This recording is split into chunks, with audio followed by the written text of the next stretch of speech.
ఆంధ్రప్రదేశ్ ముఖ్యమంత్రి చంద్రబాబు నాయుడుతో Microsoft founder bill gates అమరావతిలో భేటీ అయ్యారు. బిల్ గేట్స్ స్పెషల్ ఫ్లైట్లో ఈ రోజు ఉదయం గన్నవరం విమానాశ్రయానికి చేరుకున్నారు. అక్కడ మంత్రులు నారా లోకేష్, అనిత, అచ్చెన్నాయుడు, సత్యకుమార్లు స్వాగతం పలికారు. బిల్ గేట్స్ ఎయిర్పోర్ట్ నుండి నేరుగా అమరావతిలోని సచివాలయానికి వెళ్లారు. అక్కడ చంద్రబాబు నాయుడు, డిప్యూటీ సీఎం పవన్ కళ్యాణ్, మంత్రులు ఆయనకు ఘన స్వాగతం పలికారు.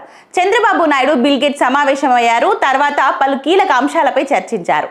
ఇద్దరి భేటీలో బిల్ గేట్స్ ఫౌండేషన్ సహకారంతో రాష్ట్రంలో ప్రభుత్వం చేపట్టిన ప్రాజెక్టుల విస్తరణపై చర్చించారు. సంజీవని ప్రాజెక్టు కూడా చర్చకు వచ్చింది. ఇక అమరావతిలోని సచివాలయంలో రియల్ టైం గవర్నెన్స్ కేంద్రాన్ని బిల్ గేట్స్ పరిశీలించారు. ఆర్టీజీఎస్ విధానాలపై చంద్రబాబు నాయుడు బిల్ గేట్స్ కు వివరించారు. Bill Gates team, CM Chandrababu Naidu, deputy CM Pawan Kalyan, మంత్రులు, వివిధ శాఖల ఉన్నతాధికారులు భేటీ అయ్యారు. అయితే సర్వాంధ్ర విజన్ 2047, ప్రజారోగ్యం, వ్యవసాయం, విద్యతో సహా ఆయా రంగాలలో సంస్కరణలను వివరిస్తారు. తర్వాత బిల్ గేట్స్ టీం ఉండవల్లి దగ్గర ఉన్న వ్యవసాయ క్షేత్రంలో పర్యటిస్తారు. అక్కడ సాగుకు సంబంధించిన విధానాలను టీం పరిశీలిస్తుంది. డ్రోన్లు, ఏఐ టెక్నాలజీ సహకారంతో చేపట్టిన సాగు గురించి వివరిస్తారు.